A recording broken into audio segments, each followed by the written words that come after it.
Hello chartered accountants. போன வீடியோவில் வந்து ஹெட்ஸ் ஆஃப் இன்கமில் சேலரிஸ் அப்படிங்கிறத வந்து பார்த்தோம். அதில் வந்து ப்ரொஃபார்மா பார்த்துட்டு அதுக்கப்புறம் சேலரிஸில் எதெல்லாம் இன்க்ளூட் ஆகும், எதெல்லாம் இன்க்ளூட் ஆகாது, எதுக்கெல்லாம் டிடக்ஷன்ஸாக கிளைம் பண்ணிக்கலாம், எதெல்லாம் எக்ஸம்டட் அப்படிங்கிறத வந்து டீட்டெயில்டாக பார்த்தோம். ஒரு ப்ரீஃப் ஓவர்வியூ கிடச்சிருக்கும் இந்த சாப்டரை பற்றி. இன்றைக்கி வந்து அதை கொஞ்சம் ப்ரீஃபாக டீட்டெயில்டாக பார்க்கலாம். ஃபஸ்ட்டு வந்து சேலரிஸ் அப்படிங்கிறது இன்கம் டேக்ஸில் எந்தெந்த செக்ஷனில் வந்து கவர் ஆகுதுன்னா செக்ஷன் 15, செக்ஷன் 16, செக்ஷன் 17 இந்த 3 செக்ஷனில் தான் கவர் ஆகுது. ஃபஸ்ட்டு வந்து எம்ப்ளாயி ரிலேஷன்ஷிப் இருக்கணும். அப்போ தான் இன்கம் அண்டர் த ஹெட்ஸ் சேலரிஸில் வந்து இது வந்து ஒரு இன்கம் வந்து சார்ஜ் ஆகும். சார்ஜபிள் அண்டர் த ஹெட் சேலரிஸ்னால் employer and employee relationship confirm இருக்கணும். அது ரிலேட்டடான எக்ஸாம்பிள்ஸ் கீழே கொடுத்துருப்பாங்க, ஒரு ரீட் அவுட் பண்ணிக்கிங்க. அதுக்கப்புறம் full time or part time employment. Once the relationship employer and the employee exits the income is charge under the head salaries. Employer relationship இருந்தாலே அதில் வந்து income under the head salaries அப்படிங்கிறதுல தான் charge பண்ணுவோம் ஒரு இன்கம்மை. அதுக்கப்புறம் அவர் வந்து ஃபுல் டைம் எம்ப்ளாய்மெண்ட்டாக இருக்காரா, பார்ட் டைம் எம்ப்ளாய்மெண்ட்டாக இருக்காராங்கிறதெல்லாம் இங்கே இம்பார்ட்டன்ட் கிடையாது. இந்த எக்ஸாம்பிளுக்கு வந்து ஒரு எம்ப்ளாயி இருக்காங்க, மோர் தேன் ஒன் எம்ப்ளாயர்கிட்ட ஒரு 2-3 பேர்த்துக்கிட்ட வேலை பண்ணிகிட்டு இருக்காங்க. எல்லாத்துக்கிட்ட இருந்தையும் சேலரிஸ் வாங்குறாங்க. எல்லாமே clubbed and broad to the charge for the relevant previous year. அதுக்கு ரிலேட்டடான ப்ரீவியஸ் இயரில் என்ன இன்கம் வாங்கியிருக்காங்களோ அது எல்லாமே கிளப் பண்ணி அதுக்கப்புறம் சேலரிஸில் வந்து தான் இன்க்ளூட் பண்ணுவோம். அதுக்கப்புறம் ஃபோர்கோயிங் ஆஃப் த சேலரிஸ். இது வந்து சிம்பிள் தான். இப்போ வந்து சேலரிஸ் வந்து ஒரு எம்ப்ளாயருக்கு வந்து எம்ப்ளாயர் வந்து எம்ப்ளாயிக்கு வந்து தராங்க. அவர் என்ன பண்ணுறாரு, நீங்கள் எனக்கு தர வேணாம், இதை வந்து நீங்கள் வேறு ஏதோ ஒரு பர்பஸஸ்க்கு வேண்டி அவர் சொல்கிறாருல அதுக்கு வந்து யூஸ் பண்ணாங்கன்னா அதை வந்து அவர் டிடக்ஷன்லாம் கிளைம் பண்ணிக்க முடியாது. எக்ஸாம்பிள் வந்து mister A an employee instructs his employer that he is not interested in receiving the salary for the April 2023.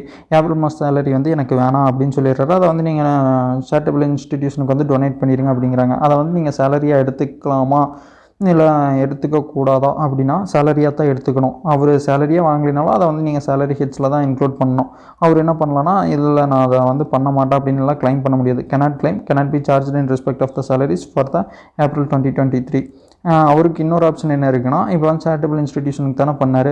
So கண்டிஷன்லாம் satisfy பண்ணார்னா 80G அதில் வந்து டிடக்ஷன்ஸ் கிளைம் பண்ண முடியும். சேரிட்டபிள் இன்ஸ்டிடியூஷனுக்கு வேண்டி டொனேட் பண்ணால் அதை வந்து அவர் வேணால் கிளைம் பண்ணிக்கலாம் அப்படிங்கிறதான் இங்கே சொல்லியிருக்காங்க. அதே 115 BAC default tax regime follow பண்ணார்னா இது கிளைம் டிடக்ஷனும் கிளைம் பண்ண முடியாது. அதுக்கு அவர் என்ன பண்ணியிருக்கோன்னா options of shifting out of the default tax regime பண்ணியிருக்கணும் அப்படிங்கிறதா சொல்லியிருக்காங்க.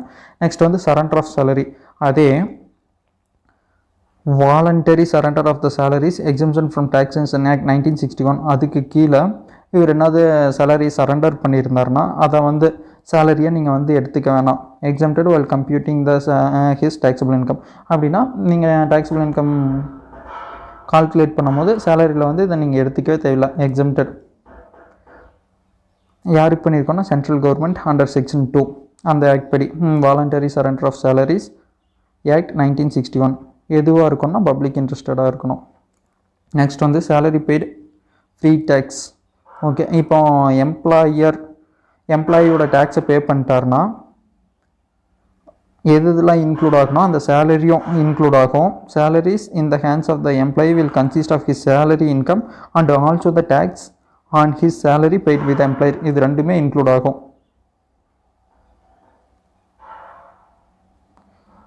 நெக்ஸ்ட் வந்து பிளேஸ் ஆஃப் அக்யூரல் ஆஃப் சேலரி. அதை வந்து ரெசிடென்டல் ஸ்டேட்டஸில் பார்த்தோம்ல அதே மாதிரி தான் இருக்கும். என்ன சொல்லியிருக்காங்கன்னா deemed or accrued in India if the outside India if it is paid or payable after the contract of the employment in India comes to an end. இப்போ வந்து எது ரிலேட்டடாக இருக்குன்னா இந்தியாவில் வந்து ஏதோ ஒரு சர்வீஸ் பண்ணியிருக்காங்க, அது டீம்ட் டு அக்யூர் ஆர் இந்தியான்னு எடுத்துக்கும். ஸோ அவர் வந்து வெளிநாட்டுக்கு போயிடுறாரு அந்த சர்வீஸ் முடிச்சுட்டு, அதுக்கப்புறம் அவர் கிளைம் பண்ணுறாரு நான் இந்தியாவில் இது பண்ணதுக்கு வேண்டி எனக்கு இன்னும் கொஞ்சம் அதிகமாக வந்திருக்கணும் அப்படிங்கிறதுக்கு வேண்டி சொல்லியிருக்காங்க. அது மூலிமா கொஞ்சம் எக்ஸ்ட்ரா வந்திருக்கு அப்படின்னா அதை கூட என்னென்னு எடுத்துக்கோன்னா deemed to acquire or arise in இந்தியாவை தான் எடுத்துக்கும். அதே மாதிரி தான் இது ரிலேட்டடான லீவ் என்ஹான்ஸ்மெண்ட் அந்த மாதிரி எது ரிலேட்டடாக இருந்தாலும் அதை வந்து deemed to acquire or arise in இந்தியாவை தான் எடுத்துக்கும். அதுதான் இங்கே சொல்லியிருப்பாங்க. அதுவே சிட்டிசன் ஆஃப் இந்தியாவாக இருக்காங்க, சர்வீஸ் அவுட் சைட் இந்தியாவில் வந்து ப்ரொவைட் பண்ணிகிட்ருக்காங்க, அவங்களுக்கு வந்து பெர்க்ஸோ அலவன்சஸோ கொடுத்தாங்கன்னா அதில் வந்து கவர்மெண்ட் கொடுக்கணும், இந்தியன் கவர்மெண்ட் வந்து பே பண்ணணும். அப்படி இருந்துச்சுன்னா செக்ஷன் 10 சப்செக்ஷன் 7ல் வந்து எக்ஸம்டட். இதுவும் ரெசிடென்டல் ஸ்டேட்டஸ் பார்க்கும்போது பார்த்தோம். கீழே கொடுத்துருக்கிறதெல்லாம் அவங்க வந்து நான் ரெசிடெண்ட்டாக இருக்காங்க, நான் சிட்டிசனாக இருக்காங்க. Individual அசஸி who are not citizen of the India are entitled to the following exemption in respect of the remuneration salary received by them under section 10(6). மேலே பார்த்தது வந்து 10(7), இது வந்து 10(6). இது என்ன சொல்லுதுன்னா 10(6) remuneration received by the officials of embassies etc. of a foreign states. இப்போ எம்பசிஸ்னால் foreign emphasis வந்து இந்தியாவில் இருக்கும். அந்த இந்தியாவில் இருக்கும் போது deemed or acquired or arise in இந்தியாவை தானே எடுத்துக்குவோம். ஏன்னா சர்வீஸ் ரெண்டர் பண்ணுறது வந்து இந்தியாவில். ஸோ அந்த மாதிரி ஃபாரின் எம்பசிஸ், அதுக்கப்புறம் எதெல்லாம் இருக்குன்னா foreign embassy, official of an foreign embassy, அதுக்கப்புறம் high commission, legation, commission, consulate or the trade representation of the foreign state or as a member of the staff of these any of these officials is exempted. Okay, அதுக்கு வந்து staff அங்கே இருப்பாங்களா, அவங்களுக்கு வந்து salary பே பண்ணுவோம், அது வந்து எக்ஸம்டடாக எடுத்துக்கலாம். ஃபாரின்லேருந்து அமெரிக்காக்காரங்க ஒருத்தவங்க வந்து ஃபாரின் எம்பசிஸில் இருக்காங்க, அது வந்து deemed to acquire or arise in India தானே. ஸோ அதில் வந்து அவங்க சேலரிஸும் டேக்ஸபிள் பண்ணுவோம், ப்ரொவைடட் கீழே கொடுத்துருக்கிற 3 எவ்வளோ கண்டிஷன்ஸ், 2 கண்டிஷன் சாட்டிஸ்ஃபை பண்ணாங்கன்னா அவங்களுக்கு வந்து அந்த சேலரிஸ் வந்து எக்ஸம்டட், இந்தியாவில் டேக்ஸபிள் பண்ண மாட்டோம். என்ன கண்டிஷன்னா, ஃபஸ்ட் வந்து லாஜிக்கலான கண்டிஷன்ஸ். நாங்கள் உங்களுக்கு எக்ஸம்டட் கொடுக்கோம்னா, இப்போ வந்து எங்கள் இந்தியாவோட அஃபீஷியல்ஸ் இருப்பாங்களா, வெளிநாட்டில் வந்து அவங்களும் இருப்பாங்க, இவங்க இங்கே இருக்கிற மாதிரி நம்ம நாட்டுக்காரங்களும் வெளியில் இருப்பாங்க. அப்போ தான் அங்கே இருக்கிறாங்களா இந்தியன்ஸ் இருப்பாங்களா, அவங்களுக்கு என்ன சர்வீஸ் ப்ரொவைட் பண்ணுறது, அவங்கள வந்து மெயின்டைன் பண்ணுறது, அந்த மாதிரி இருக்கும். அவங்களோட பிரச்சனையை பார்த்து இந்தியாவுக்கு சொல்கிறது, அவங்களுக்கு தேவையான வீசா அந்த ரிலேட்டடாக நிறைய ப்ராசஸ் இருக்கும். அதுவே அந்த மாதிரி இருக்கிறாங்களா அவங்களுக்கு வந்து நீங்கள் அங்கே எக்ஸம்டட் கொடுக்கணும். அந்த ஃபாரின் கவர்மெண்ட்னா கரஸ்பாண்டிங் கவர்மெண்ட், அவங்களுக்கு அஃபீஷியல்ஸுக்கு நாம் இங்கே கொடுக்கணும்னா அந்த ரெசிடென்ஸில் அங்கே இருப்பாங்களா இந்தியாக்காரங்க இருப்பாங்களா அவங்களுக்கு வந்து எக்ஸம்ஷன் கொடுக்கணும், இங்கே நாம் கொடுக்குற மாதிரி. நெக்ஸ்ட்டு வந்து member of the staff should be subject of these irrespective countries represented and should not be engaged in any other business or professions or employment in India. Foreign embassy அதுக்கு மேலே சொல்லியிருந்தாங்களா, commission, legation, அதுக்கப்புறம் commission, consulate or the trade representations of a foreign state. அந்த மெம்பர்லாம் இங்கே இருக்காங்கன்னா அவங்க வந்த வேலையை மட்டும்தான் பண்ணணும், வேறு எந்த வேலையில் இருக்கக்கூடாது, வேறு என்ன வேறு பிஸ்னஸ் ஆர் ப்ரொஃபஷனில் இருக்கக்கூடாது, வேறு எம்ப்ளாய்மெண்ட்டில் வந்து இருக்கக்கூடாது இந்தியாவில். இந்த 2 கண்டிஷன் சாட்டிஸ்ஃபை பண்ணால் அந்த சேலரிஸ் கொடுப்போம்ல ஃபாரின் எம்பசிஸ், கமிஷன்ஸ், லீகசி அவங்களுக்கெல்லாம் கொடுக்கறது வந்து எக்ஸம்டட். நெக்ஸ்ட் வந்து remunerations received for the foreign services rendered in India as an employee of a foreign enterprises. Okay, foreign enterprises ஒன்று இருக்குது, அதனுடைய எம்ப்ளாயி வந்து சர்வீஸ் வந்து இந்தியாவில் ரெண்டர் பண்ணியிருக்காரு அப்படின்னா அது வந்து அவருக்கு அக்வைர் ஆர் அரைஸ் இன் இந்தியாவை தான் எடுத்துக்குவோம். ஏன்னா இந்தியாவில் வந்து சர்வீஸ் ப்ரொவைட் பண்ணியிருக்காருல, ப்ரொவைடட் கீழே கொடுத்துருக்கிற 3 கண்டிஷன் சாட்டிஸ்ஃபை பண்ணார்னா அது வந்து எக்ஸம்டட். ஃபாரின் என்டர்பிரைஸ்லேருந்து வந்துட்டு இருக்காரு. மேலே இது எல்லாத்துக்குமே எந்த கண்டிஷன் இருக்கணும்னா அவர் வந்து நாட்டை இந்தியன் சிட்டிசனாக இருக்கணும், இந்தியன் சிட்டிசனாக இருக்கக்கூடாது, அதுதான்.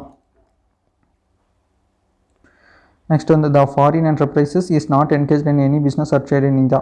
இந்தியாவில் வந்து அந்த ஃபாரின் என்டர்பிரைசஸ் வந்து பிஸ்னஸோ ட்ரேடோ பண்ணிகிட்டு இருக்கக்கூடாது. அதுக்கப்புறம் அந்த எம்ப்ளாயி வருவாரில் ஸ்டே பண்ணியிருக்கிறது வந்து 90 டேஸை தாண்டி போயிடக்கூடாது. அதுக்கப்புறம் not liable to deductions from the employer income chargeable to the tax under the act.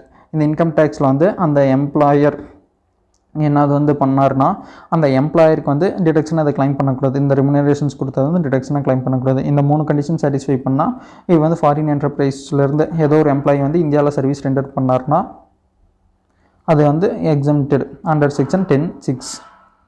இந்த சப்செக்ஷன்ஸ் முடிஞ்சால் ஞாபகம் வச்சுக்கோங்க, தப்பாக மட்டும் எழுத வேணாம். அதுக்கப்புறம் தேர்ட் என்னென்னா salary received by a non-resident for services rendered in connections with employment and foreignship. சிட்டிசனாக இருக்கக்கூடாது, அதுக்கப்புறம் ரெசிடெண்ட்டாகவும் இருக்கக்கூடாது. இந்த கண்டிஷனில்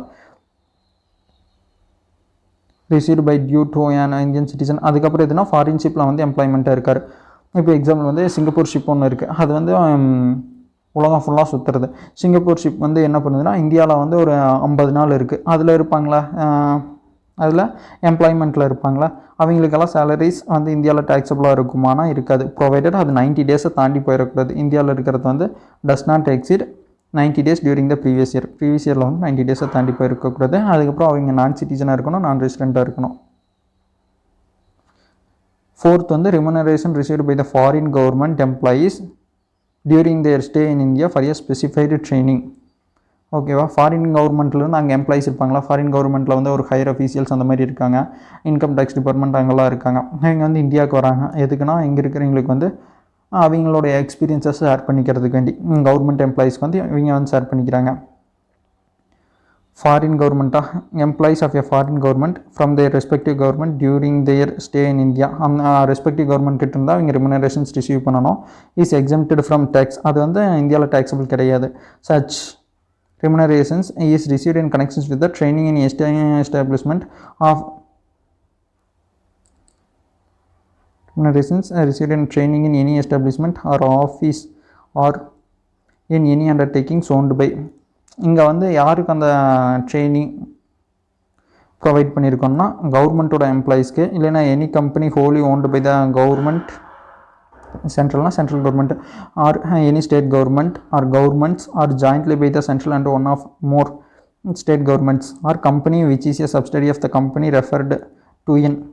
இது மேலே 2 பார்த்தோம்ல, அதனுடைய சப்சிடரி கம்பெனி அல்லது any statutory corporations, any society registered under the society regulations act. அதுக்கப்புறம் ஹோலி ஃபினான்ஸ்டு பை தான் or any other society registration ஆக்டாக இருக்கணும், இல்லைனா அது ரிலேட்டடான ஆக்ட், அதுக்கு சிமிலரான ஆக்ட் வேறு என்னது இருந்தாலும் அதை எடுத்துக்கலாம். அதுக்கப்புறம் wholly financed by the central government or any state government or state governments or jointly by the central and one or more state governments.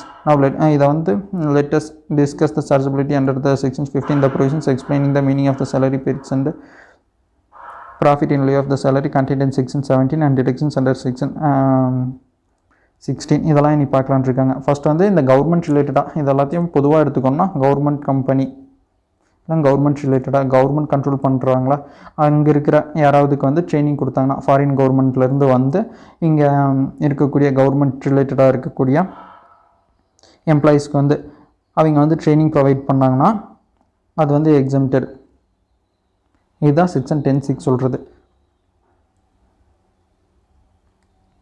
அதுக்கப்புறம் பேசிக்ஸ் ஆஃப் சேலரி இதை சொல்கிறது வந்து செக்ஷன் 15. இப்போ வந்து சேலரிஸுங்கிறது வந்து நம்ம டியூ பேசிஸில் எடுத்துக்குவோமா ரெசிப்ட் பேசிஸில் எடுத்துக்குவோமான்னு கேட்டால் எது இயர்லியாக இருக்கோ அதை எடுத்துக்குவோம். இப்போ வந்து பிப்ரவரி சேலரி வந்து நான் வந்து ஜான்வரியிலேயே வாங்கிட்டேன்னா ஜான்வரியிலேயே டேக்ஸபிள். அதே நான் பிப்ரவரி சேலரியை வந்து ஏப்ரலில் தான் வாங்குறேன் அப்படின்னா இது எப்போ டியூ ஆகுது, பிப்ரவரியிலேயே டியூ ஆகுதுல, அதனால் பிப்ரவரியிலேயே டேக்ஸபிள். எது இயர்லியாக இருக்கோ அதை எடுத்துக்குவோம்.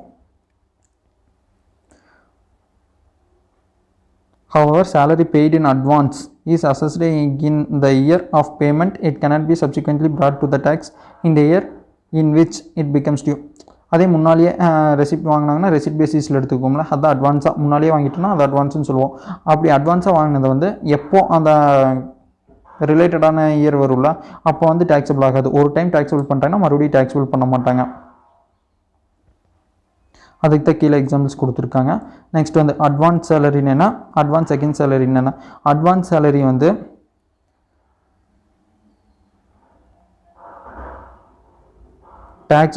taxability of the salaries. இப்போ வந்து அட்வான்ஸ் சேலரினா எக்ஸாம்பிள் இப்போ வந்து எனக்கு என்னது எமர்ஜென்சி இருக்குது, அடுத்த மாதம் கொடுக்கக்கூடிய சேலரி வந்து இப்போவே கொடுத்துருங்க, அதாவது ரெசிப்ட் பேசிஸில் பார்ப்போம்ல, அதுதான் அட்வான்ஸ் சேலரி. அட்வான்ஸ் எகென்ஸ்ட் சேலரின்னு என்னென்னா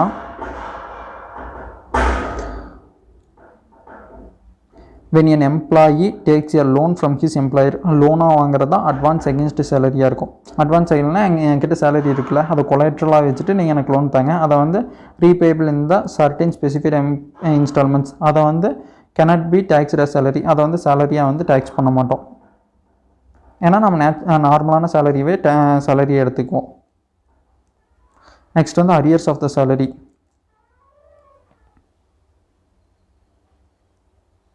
அரியர்ஸ் ஆஃப் சேலரி அந்த மாதிரி வந்துச்சுன்னா வச்சுக்கோங்க, அதுக்கு வந்து ரிபேட்னு இருக்கும், ரிலீஃப் அப்படிங்கிறது இருக்கும். செக்ஷன் 89 இதை வந்து டீட்டெயில்டாக லாஸ்ட்டில் வந்து பார்ப்போம். இன்னொன்று இதுக்கு இருக்கும்ல, இதுக்கும் செக்ஷன் 89 வந்து ரிலீஃப்னு ஒன்று இருக்கும்.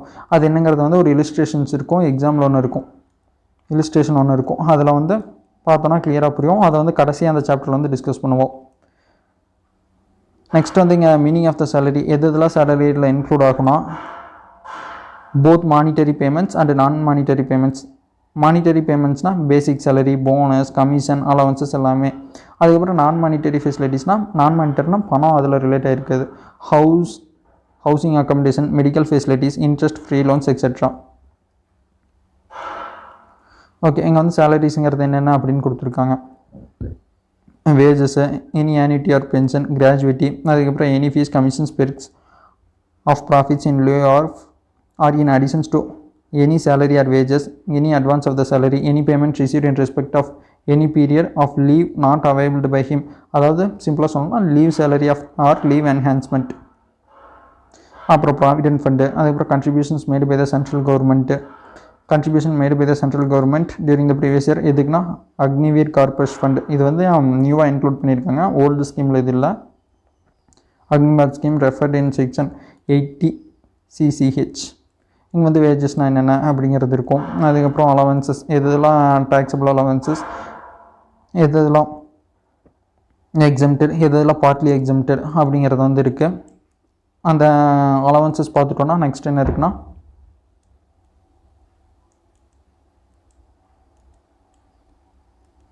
இதெல்லாம் பார்ட்லி டேக்ஸபிள், இது வந்து partly exempted both regimes. Next வந்து ஃபுல்லி டேக்ஸபிள், இது பார்த்துட்டோன்னா பென்ஷன் வருது. சரி, ஓகே, இந்த வீடியோலாம் அலவன்சஸ் மட்டும் பார்த்துட்டு ஸ்டாப் பண்ணிடலாம். நெக்ஸ்ட் வீடியோவில் வந்து ரிமைனிங் இருக்கிறதுலேருந்து கண்டினியூ பண்ணலாம்.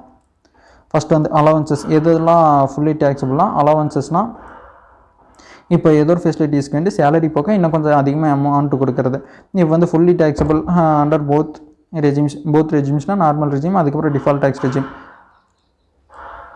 இதெல்லாம் ஃபுல்லி டேக்ஸபிள்னால் entertainment allowances, dearness allowances, overtime allowances, fixed medical allowances, city compensatory allowances, interim allowances, servant allowances, project allowances, tiffin lunch dinner allowances, any other cash allowances, warden allowances, not participating allowances, transport allowances to the employees other than the blind, deaf and dumb, orthopaedically handicrafted employees. இவங்களுக்கெல்லாம் எவ்வளோ வரைக்கும் எக்ஸம்டட்னு பார்த்தோன்னா 3200 வரைக்கும் exempted per month. மற்றவங்களுக்கெல்லாம் fully taxable, அதுதான் சொல்லியிருக்காங்க. Next வந்து fully taxable under the default tax regime, partly எக்ஸம்டட்ன்றது தான் ஆப்ஷனல் டேக்ஸ் ரெஜிம். இது வந்து ஆப்ஷனல் டேக்ஸ் ரெஜிமாக இருந்துச்சுன்னா இது வந்து இது எல்லாத்துக்கும் அவங்க கொடுத்துருக்கிற கண்டிஷன்ஸ் வரைக்கும் எக்ஸம்டடாக இருக்கும். House rent allowances under section 1013A, அதுக்கப்புறம் special allowances under section 1014.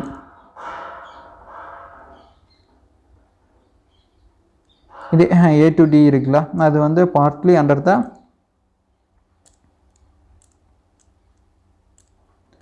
A to D இருக்கிறது வந்து partly exempted under both of the tax regimes. ரெண்டு டேக்ஸ் ரெஜிம்ஸ்லையுமே இது ரொம்ப கன்ஃபியூஸ் பண்ணிக்க வேணாம். இது வந்து பார்ட்லி அலோவபிள், மேலே இருக்கிறது வந்து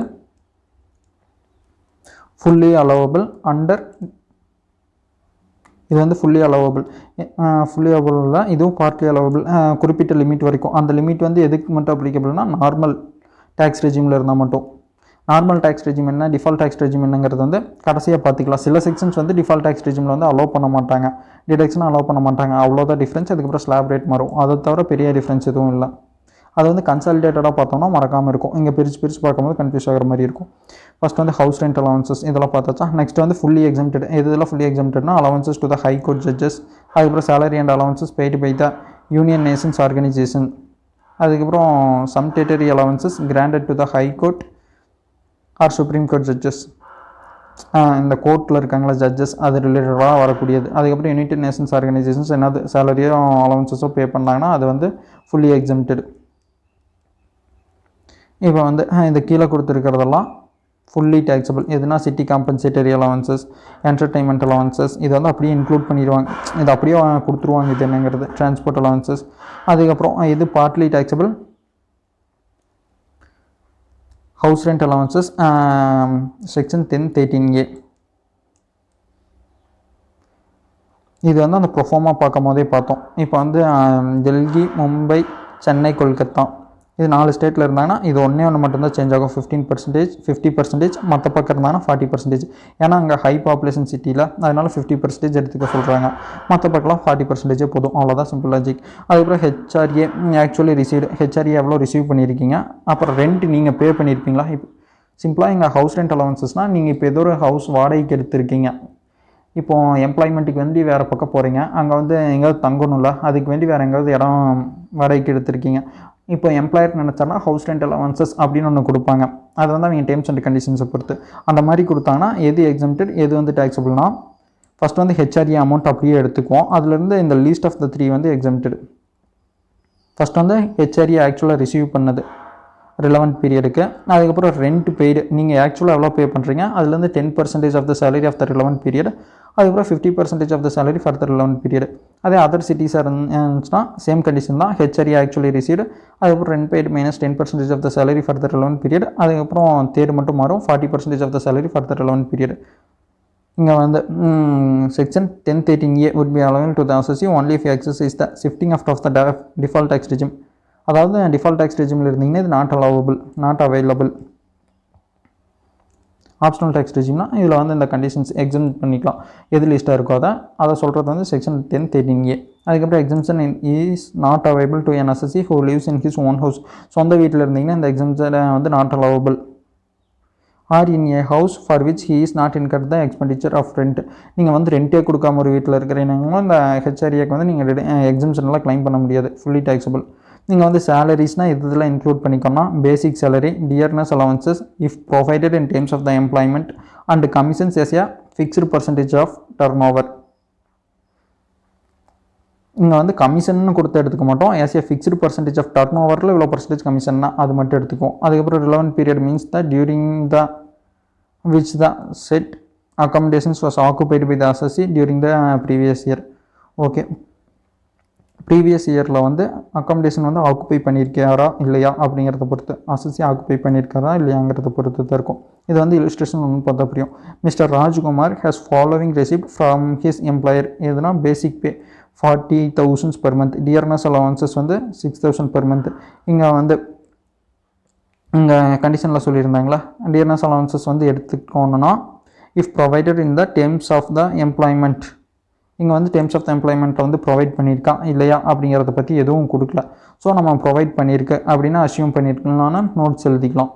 ஸோ அந்த 6,000 எடுத்துக்கலாம், அந்த நோட்ஸில் வந்து இன்க்ளூட் பண்ணிக்கலாம். இங்கே வந்து கமிஷன்ஸ் எடுத்துக்க மாட்டோம், ஏன்னா அது வந்து fixed percentage of turn over. இங்கே வந்து வெறும் கமிஷனெலாம் எடுத்துக்க மாட்டோம். இங்கே வந்து motor car for personal use expenses met by the employer 1,500 per month.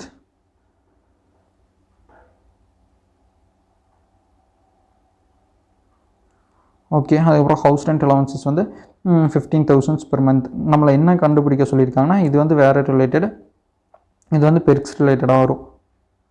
Next வந்து நம்மளை இங்கே என்ன கேட்டிருக்காங்கன்னா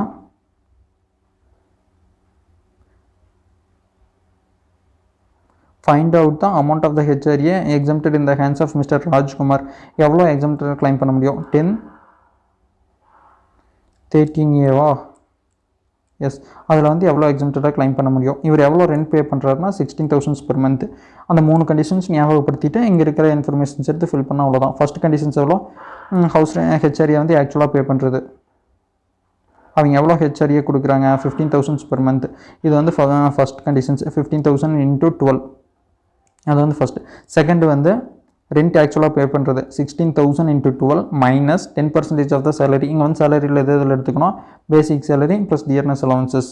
இங்கே வந்து commissions forming part of turn over, இங்கே வந்து ஃபார்மிங் பார்ட் ஆஃப் டர்ன் ஓவரில், ஸோ அதை எடுத்துக்க மாட்டோம். ஃபஸ்ட் வந்து ஹெச்ஆர்ஏ ஆக்சுவலி ரிசீவ்டா, அது வந்து 15,000 into 12 போட்டால் 1,80,000. அதுக்கப்புறம் நெக்ஸ்ட்டு கண்டிஷன்ஸ் என்னென்னா ஆக்சுவலாக ரெண்ட் பீரியட் எவ்வளோ 16,000 into 12 minus 10% of the 40,000 plus 6,000 into 12. அப்போ தானே ஒரு வருஷத்துக்கு கிடைக்கும். அதில் வந்து 10% 55,200 அதை வந்து லெஸ் பண்ணிடுவோம். 1,92,000 மைனஸ் 55,200 அப்படின்னா 1,36,800. தேர்ட் கண்டிஷன் வந்து 40%. இது வந்து டெல்லி, மும்பை, சென்னை, கொல்கத்தா என்ன அது கொடுத்துருக்காங்களா, அப்படி கொடுத்துருந்தாங்கன்னா 50 எடுத்துக்குவோம். அந்த மாதிரி எதுவும் கொடுக்கல. ஸோ 40% தான் எடுத்துக்கணும். 40% ஆஃப் த சேலரினா இங்கே ஒரு அமௌண்ட் ஃபைன் பண்ணியிருப்போம்ல, இங்கே ஒரு அமௌண்ட் நம்ம ஃபைன் பண்ணும்போது அவங்க டைரெக்டாக போட்டிருக்காங்க. அந்த அமௌண்ட் கூட அப்படியே 40%. அதே தான் இங்கேயும் வரும் 40,000 46,000 into 12 into 40%. அப்போ வந்து 2,20,800. இதில் எது லிஸ்ட்டாக இருக்குன்னு பார்க்கணும். எது லிஸ்ட்டாக இருக்குது 1,36,800. அதை வந்து எக்ஸம்ஷனாக கிளைம் பண்ணிக்கலாம். 1,36,800. ரிமைனிங் இருக்கிறது வந்து டேக்ஸபிள் ஹெச்ஆர்ஏ. அவ்வளோதாங்க சம். 43,200 வந்து taxable under the head salaries. அதுக்கப்புறம் special allowances to meet the expenses relating to the duties or personal expenses.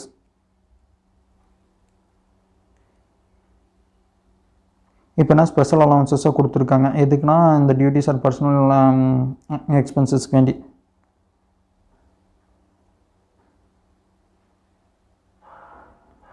இது வந்து ஆக்சுவலாக இந்த எம்ப்ளாய்மெண்ட் பர்பஸஸ்க்கு வேண்டி யூஸ் பண்ணாருன்னா வச்சுக்கோங்களேன், அது வந்து எக்ஸம்ப்டடு. மற்றதெல்லாம் taxable. Exempted to the extent of such expenses are actually incurred for that purposes. In other ways, actual allowances received or actual spent for the performance of the duties of an office or employment or profit whichever is less would be exempt. அதான் office பர்பஸஸ்க்கு வேண்டி use பண்ணியிருந்தாருன்னா அது exempted. Remaining இருக்கிறதெல்லாம் taxable under the head salaries. அதே மாதிரி தான் மற்ற எல்லா எக்ஸ்பென்சஸும். நெக்ஸ்ட் வந்து rule 2BB, allowances prescribed for the